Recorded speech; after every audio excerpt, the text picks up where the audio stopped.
Olá para você que assiste a TV Câmara Botucatu. Esse é o Conexão OAB, mais um programa com temática especial em relação ao Junho Verde, mês de conscientização ambiental. O Conexão OAB também pode contribuir para esse debate, né, para trazer essa temática à tona, em evidência. Vamos falar hoje sobre legislação ambiental com a advogada Janaína. Ela também é professora dessa área de direito ambiental e vai conversar, tirar algumas dúvidas da gente hoje. Obrigada por ter vindo. Imagina, é um prazer estar aqui com vocês e poder contribuir um pouquinho com essa temática que é muito relevante no cenário atual. Sim, relevante e recente, né? Até vamos começar falando, essa preocupação com o meio ambiente e, consequentemente, transformar essa preocupação em legislação é algo novo? Na verdade, a preocupação com a proteção ao meio ambiente vinha de uma ideia um pouco distorcida, ligando o meio ambiente somente à questão de natureza.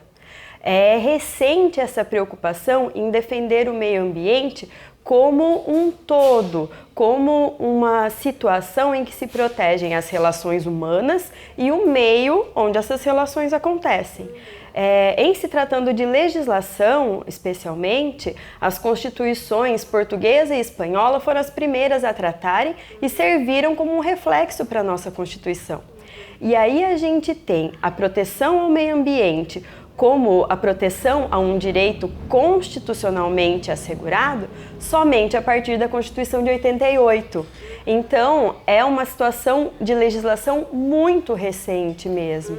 Tanto que a Constituição de 88, por ser pioneira em tratar a defesa do meio ambiente no texto constitucional, é conhecida como a Constituição Verde. Olha que legal. Ela é chamada de Constituição Cidadã e agora também Constituição Verde, que eu não sabia. Exatamente. E ela traz dentro do seu texto um capítulo específico acerca da proteção do meio ambiente, ainda que seja um capítulo formado por um artigo só, que é o artigo 225. Mas todas as diretrizes básicas de defesa do meio ambiente estão na Constituição Federal. E para a gente efetivar essa proteção ao meio ambiente, né, como você falou, não só como natureza, mas tudo que se relaciona, né? É importante ter uma legislação? A legislação é importante para essa defesa? Com absoluta certeza. Nós temos uma dificuldade muito grande em se fazer cumprir a legislação. Se não existisse a legislação, seria ainda mais difícil alcançar a proteção ambiental. Até porque a legislação, como ela é trazida, cuidando para que a proteção ao meio ambiente ecologicamente equilibrado esteja no texto constitucional, não foi feita por acaso. Ela acontece dessa forma porque o legislador constituinte entendeu por bem elevar o patamar do direito ao meio ambiente ecologicamente equilibrado. Então, do jeito que ele é apresentado na Constituição Federal, ele vem como um direito fundamental.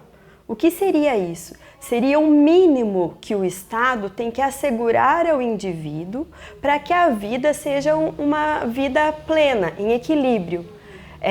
E dessa forma, elevando o direito ao meio ambiente ecologicamente equilibrado a esse tipo de direito, a um direito fundamental, a gente tem uma proteção ainda maior. Então, todas as demais leis têm que tomar como base aquilo que a Constituição prega.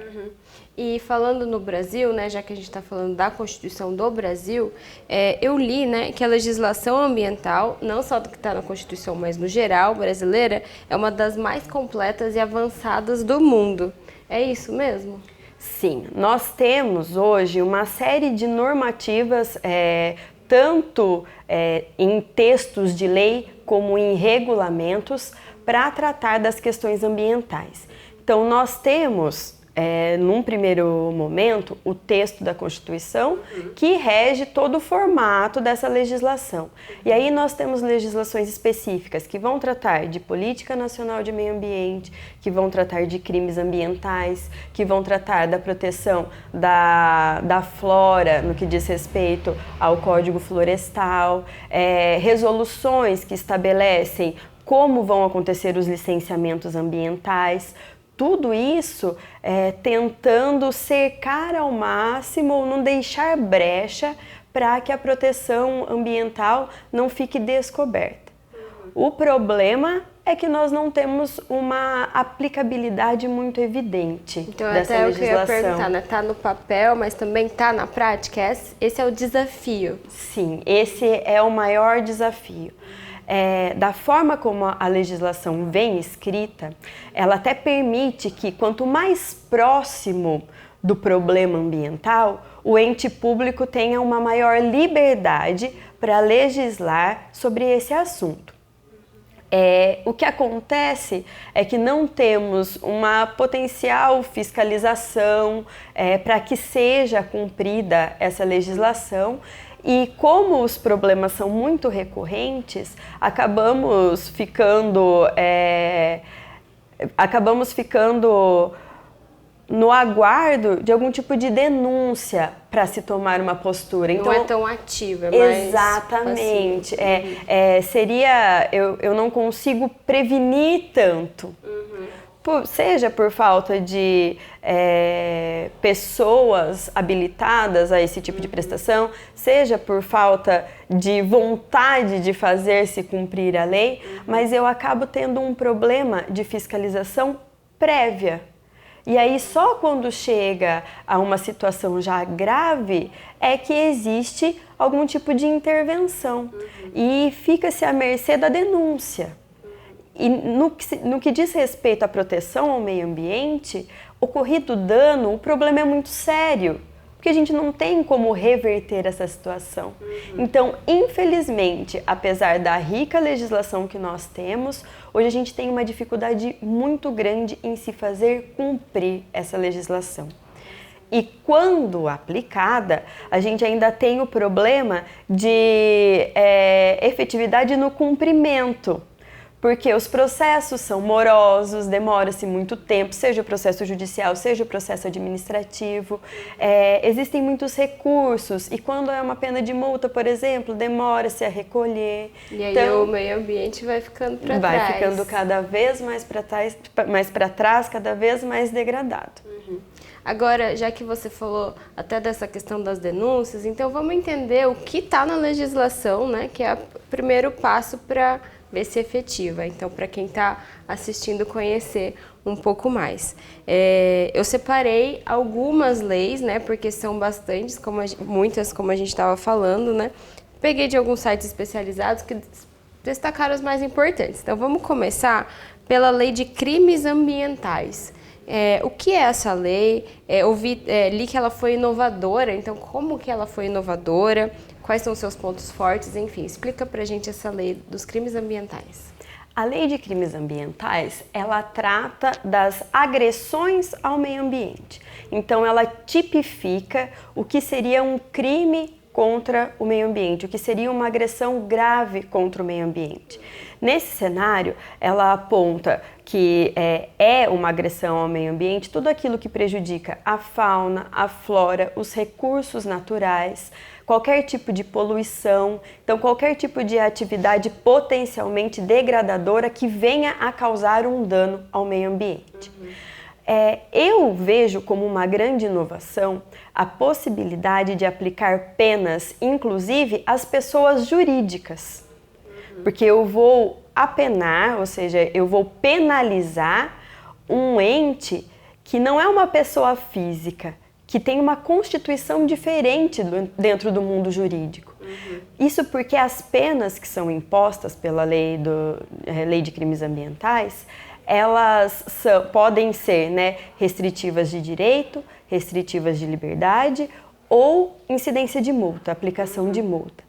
Então, dentro da aplicação de multa e da restritiva de direitos, eu consigo também enquadrar uma pessoa jurídica, uma empresa que cause uma poluição muito grande, que dispense seus dejetos em afluentes e que aí impacte diretamente nas questões ambientais. Então, eu vejo isso como um grande avanço da nossa legislação. Sim. E agora, dando alguns exemplos, por exemplo, primeiro de pessoa física, pensando aqui na nossa cidade, né? Então, uma pessoa que joga lixo em lugar que não pode ela pode receber uma multa. Sim, ela pode receber uma multa. Inclusive, nós temos legislação própria do nosso município nesse sentido. Uma pessoa que, ainda que viva de caça e pesca, que faça a caça e a pesca fora dos períodos que são permitidos em lei, ela também vai receber uma pena por isso. As empresas, como eu disse, se poluírem, se desmatarem, além daquilo que é legalmente concedido. E pessoa física também, aquela que faz corte de árvore sem fazer o requerimento necessário, que às vezes nem é por uma postura de falta de boa fé, não é uma postura de má fé. A pessoa não tinha conhecimento daquilo, mas quis limpar seu terreno e acabou cortando espécimes nativas. Também vai sofrer as consequências disso. Sim, e da questão da pessoa jurídica, só para a gente exemplificar também, num caso que é recente, teve bastante repercussão, por exemplo, do desastre de Mariana e também lá da barragem lá em Minas Gerais, é um tipo de crime ambiental esse? Sim, é um tipo de crime ambiental, é um tipo de crime ambiental onde a pessoa jurídica será responsabilizada, mas os administradores também receberão uma pena específica para isso, e com relação aos administradores, a pena pode inclusive ser a restritiva de liberdade. A empresa vai sofrer os impactos das penas restritivas de direito. Aparentemente, não seria um problema muito grande para a empresa. Contudo, ela deixa de poder participar de alguns atos que para ela seria importante, como, por exemplo, participação de licitação. Se você tem uma pena restritiva de direito, essa pena pode implicar diretamente na impossibilidade da participação de contratar com o ente público. Então, isso mexe no bolso da empresa, além do pagamento da multa. E é algo que causa um impacto muito grande para as empresas. E aí, essa lei, a gente está falando de punir o crime depois que ele acontece, né? Exatamente. A gente tem uma outra lei, que aí você vai me responder se ela ajuda antes que aconteça o crime, né? Que é a Lei da Política Nacional do Meio Ambiente, que é até anterior a essa lei dos crimes ambientais, né? Ela prevê alguma coisa nesse sentido da prevenção também? Sim. A Lei da Política Nacional do Meio Ambiente é uma lei de 81. Então, ela é anterior à Constituição e ela foi abraçada pelo texto constitucional e permanece vigente. Essa legislação, ela estabelece as diretrizes básicas no que diz respeito à proteção ambiental no nosso ordenamento jurídico. Essas diretrizes são tanto posturas preventivas como posturas de direcionamento de conduta. O que a gente tem muito forte é o estabelecimento dos princípios de direito ambiental. E esses princípios vão ser base para as demais legislações. Então essa é uma lei-chave. Essa é uma lei-chave, até porque o conceito de meio ambiente que essa lei traz foi reproduzido no texto do artigo 225 da Constituição, que é o artigo que trata da defesa do meio ambiente. Então ela é uma lei-chave, ela trata de educação ambiental, que é a principal ferramenta de prevenção aos danos ambientais, que, a meu ver, é a mais importante, que tem que ser praticada em todos os níveis de educação, desde a básica até a superior. Então, essa lei, com certeza, se não a legislação mais importante, porque a Constituição vem a ser a mais importante, a principal legislação de diretriz de proteção ao meio ambiente. E é interessante que essa questão do meio ambiente, ela vai evoluindo, né, de acordo com o que surgem novos problemas, né? Uma outra lei que eu consegui encontrar na pesquisa é a Política Nacional dos Resíduos Sólidos. Então, já falando da questão do lixo, que é mais recente ainda do que essa preocupação ambiental geral, né? Então, essa lei, o que ela prevê? Ela já teve impactos positivos como o brasileiro atua, tanto pessoa jurídica quanto física? Sim. A Lei de Resíduos Sólidos, ela trouxe um problema, se a gente pode assim chamar, de adequação aos entes federativos. O que isso significa? Significa que essa lei estabeleceu como nós devemos tratar o nosso lixo. E esse tratamento, ele é muito mais visível em âmbito local. Então, essa lei, ela estabeleceu diretrizes mínimas de coleta, de armazenamento dos nossos resíduos sólidos. Antes não tinha muita regra. Não. E a principal intenção dessa legislação foi acabar com os famosos lixões. E essa legislação estabeleceu um prazo para isso, por isso que eu disse problema. Diferente do nosso município, que hoje é muito avançado no que diz respeito à legislação ambiental, outros municípios não tinham qualquer tipo de tratamento no que diz respeito à proteção ambiental. Precisaram começar do zero. Do zero. E aí esse prazo não seria um prazo viável para quem não tem nada de legislação e aqueles que já estão um pouco avançados. Mas a ideia, que é a ideia central, ela é totalmente condizente com o que a Constituição prega. Porque nós temos que ter uma destinação específica para esse lixo por conta da proteção do direito à vida e à saúde das pessoas. O lixão a céu aberto, ele causa impactos muito grandes à sociedade, tanto de poluição como de contato humano com isso. Então, além daquilo que ficar livre no ambiente, a gente sabe que muitas pessoas iam até os lixões e tinham contato direto com esses dejetos. Isso é uma situação desumana. Então, a ideia da lei foi estabelecer critérios para que acabemos com esses lixões e estabelecer a destinação correta do lixo. Houve até, agora recentemente, um projeto de lei tentando prorrogar esse prazo, porque é muito difícil para alguns municípios alcançar os objetivos dessa lei com o prazo que foi estabelecido anteriormente. Sim, e enquanto alguns municípios não estão dando conta disso, outros já estão fazendo lei para banir canudo de plástico, que também é outro problema de lixo, então vai avançando e o pessoal tem que correr atrás para se adequar. Exatamente. Sacolas plásticas, canudo de plástico, tudo isso, para aqueles municípios que já têm uma consciência ambiental formada, é mais simples. Mas alguns municípios sequer têm uma legislação que trate a esse respeito e tomam por diretriz as leis gerais. E aí acaba ficando difícil de atuar em âmbito local. Agora, uma última legislação que eu separei, e depois eu deixo aberto para você destacar alguma outra que é importante a gente falar, né?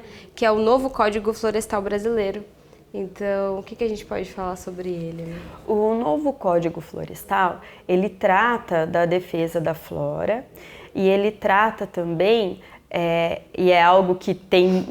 Acho que é o que tem o maior destaque dentro dessa legislação, é a tratativa que ele dá às áreas de proteção permanente, que são aquelas áreas dentro das propriedades que têm que ser preservadas. E isso trouxe um impacto muito grande, uma discussão muito grande quando da sua elaboração, por causa da discussão ou do conflito entre a bancada ruralista e a bancada ambientalista. São dois interesses conflitantes. Conflitantes. E aí nós tínhamos a bancada ruralista querendo diminuir o tamanho dessa área de proteção e a bancada ambientalista querendo aumentar. Existem, inclusive, documentários na internet que tratam dessa temática. Na época, teve uma campanha de veto ao código, mas o veto veio de uma forma que não tratou dessa questão do tamanho da área. E, embora os ambientalistas tenham brigado, essa área foi diminuída, pensando na questão do desenvolvimento econômico. O maior conflito no que diz respeito ao meio ambiente, é conciliar o desenvolvimento econômico e a proteção ambiental. E aí é que surge o termo desenvolvimento sustentável, Exatamente. Né? É daí que vem o desenvolvimento sustentável. A Constituição Federal, no artigo 225, quando trata da proteção ao meio ambiente, trata também da necessidade de se desenvolver com respeito ao meio ambiente. E isso é trazido também no artigo 170 da Constituição, que trata da ordem econômica e financeira nacional. Então nós temos dois interesses conflitantes, mas dois interesses que, se não chegarem em um acordo, não subsistem. A gente vai ter um problema muito grande, porque não basta o país se desenvolver. Ele tem que permitir às pessoas, aos indivíduos, que tenham uma qualidade de vida digna. E essa qualidade de vida digna só vem com a proteção ambiental. Pensando em proteção ambiental, nós fazemos automaticamente o link com a proteção à natureza. Mas o meio ambiente, ele também deve ser protegido no ambiente do trabalho, nas questões culturais. A proteção da cultura é uma proteção ao meio ambiente. Na forma como as cidades se organizam, porque isso também é uma proteção ao meio ambiente. E aí a gente tem, por exemplo, a Lei de Parcelamento do Solo, que é uma legislação que acontece para que a gente possa proteger o meio ambiente artificial. Então ela vem também no intuito de proteger o meio ambiente, não de permitir que cada vez se explore mais. Por isso é muito difícil de conciliar esses interesses. E é bacana você ter citado isso, que eu até ia perguntar, né? Que olha como o meio ambiente está em tudo, né? Porque mesmo que não pareça, tem muita legislação que está ligada a essa temática. Você falou da Lei do Parcelamento do Solo, inclusive, que estava em tramitação aqui na nossa Câmara, a criação do IBAMA, a Lei da Exploração Mineral. Então, hoje em dia, não tem mais como você fazer algo sem pensar nisso também. Não temos como desenvolver qualquer tipo de atividade econômica, que é aquilo que a gente chama de atividade potencialmente degradadora, sem pensar nas diretrizes ambientais. Nós temos, obviamente, que proteger os nossos recursos naturais para que as presentes e futuras gerações possam usufruir desse mesmo ambiente. E não é usufruir de um ambiente modificado. É do mesmo ambiente, com o mesmo acesso aos bens ambientais, o que é muito difícil de se promover. Então, é uma balança muito difícil de estar em equilíbrio, porque, claro, se você não assegura uma condição economicamente viável, você não consegue conceder à população uma vida digna. Ao mesmo tempo que você precisa proteger os bens ambientais para que essa vida seja uma vida de qualidade. Vamos achar o equilíbrio aí. Exatamente, é muito difícil achar esse equilíbrio. E agora, para a gente ir terminando o nosso programa, trazer esse debate para a atualidade, né? Porque são questões que estão aí na agenda pública, principalmente, você já citou esse embate, bancada ruralista, bancada ambientalista, novas legislações, enfim. O que está sendo debatido hoje em dia, né? Tanto que a gente também, a liberação de novos agrotóxicos, que a gente sempre vê na mídia, né? Enfim, então o que está sendo debatido, o que é importante a gente saber que está acontecendo nessa área? O grande impasse mesmo é conciliar a proteção ao meio ambiente ao desenvolvimento econômico. Esse é o grande impasse. Então, tudo que implica nisso tem uma grande repercussão. Acho que a gente pode citar, porque é algo muito visível para todo mundo, as tragédias que tivemos em Minas Gerais. Tanto a de Mariana, como a de Brumadinho, como a iminência de uma nova tragédia, porque a qualquer momento uma barragem de rejeitos pode vir a romper. O problema que a gente evidencia é na forma de concessão das licenças ambientais. E a questão de licença ambiental é algo que vem sendo discutido há muito tempo e que não consegue se chegar a um denominador comum. A lei fala em 3 etapas de concessão de licença. Contudo, como cada estado tem a liberdade para atuar em âmbito local, o estado de Minas Gerais tem um procedimento abreviado. Essas 3 licenças são concedidas em um único procedimento. E isso acaba fazendo com que a fiscalização seja mais breve e a concessão da licença mais rápida. E aí acontece o que a gente viu. As consequências. Exatamente. Então essas discussões que dizem respeito ao equilíbrio entre economia e os entes ambientais, os bens ambientais, é uma discussão que está a todo momento vindo à tona e causa uma discussão muito calorosa, né? Porque são dois pontos muito distintos de defesa de posicionamento. Mesmo quando se fala de agrotóxico, por exemplo, você tem quem defende a diminuição pensando no meio ambiente e quem defende a autorização pensando na economia. Então, os pontos principais são sempre esses dois, independente do que está acontecendo, né? Sim, é a proteção dos bens ambientais e o desenvolvimento econômico. Inclusive, eu me recordo que na época da discussão do nosso Código Ambiental Municipal, houve uma problemática muito grande no que diz respeito aos agrotóxicos, por causa das pesquisas realizadas pela Unesp. A gente não pode negar que nós somos um polo de pesquisa muito rico. Botucatu tem essa qualidade e a bancada ambientalista queria diminuir a área e delimitar a área de possibilidade dessas pesquisas, mas as faculdades necessitavam de uma área específica para desenvolver uma pesquisa específica também. Então, esse ponto de equilíbrio sempre vai ser uma guerra. E é a análise do que vai acontecer naquele caso para que a gente possa conseguir aplicar a lei ambiental da melhor forma possível. E, enfim, assim, em resumo, né, a gente levantou essas legislações, esse histórico, tudo que a gente tem. Qual que é o cenário atual? O que a gente pode esperar para o futuro do Brasil nas políticas de proteção ao meio ambiente, enfim, como a gente está encarando esse desafio?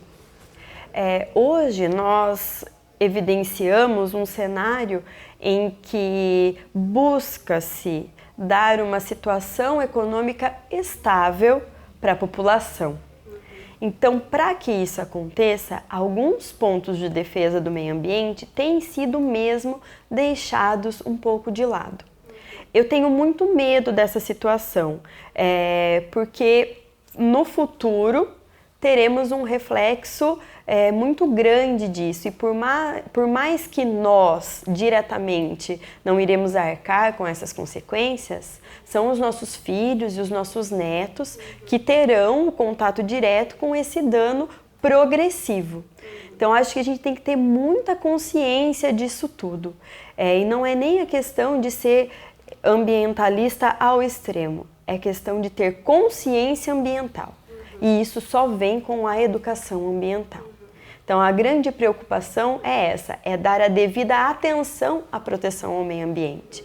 E nesse ponto, mais uma vez, eu ressalto, Botucatu é uma cidade muito desenvolvida no que diz respeito à legislação ambiental. Porque além de ter um código específico que trata das situações locais, tem uma lei própria de maus tratos. Então, é uma fiscalização muito atuante. A todo tempo, o município tem se mostrado preocupado com isso. Ele sempre ganha o selo do município verde-azul, é um reconhecimento também. Exatamente, é um grande reconhecimento. Tem um Conselho Municipal de Defesa do Meio Ambiente muito atuante. Então, essas características do município de Botucatu fazem com que ele seja avançado frente aos demais. Se todos os municípios tivessem essa mesma postura, a remediação ao dano ambiental, ou seja, eu ter que correr atrás dos prejuízos, seria muito menor, porque a atividade preventiva seria muito mais evidente. E é isso que a gente espera da defesa do meio ambiente, porque uma vez danificado, ou seja, uma vez atingido por algum dano ambiental, dificilmente ou quase impossível conseguir se voltar ao primeiro status, ao primeiro estado, que é o estado natural. Ou seja, remediar 100% nunca dá. O Não. melhor é a prevenção. Exatamente. Em se tratando de defesa do meio ambiente, o melhor, com certeza, é a prevenção. Janaína, obrigada por essa conversa super esclarecedora e inclusive terminando com esse destaque para Botucatu, em especial no Junho Verde, bem bacana terminar assim. Então, agradecendo a presença da Janaína aqui no nosso Conexão OAB, especial para o Junho Verde, falando de legislação ambiental para você se informar mais sobre esse assunto. Eu sou a Carolina Vieira e esse programa fica na nossa programação por pelo menos um mês. Então, você assiste na TV Câmara, canal 61.3, ou no nosso canal no YouTube. Obrigada e até a próxima!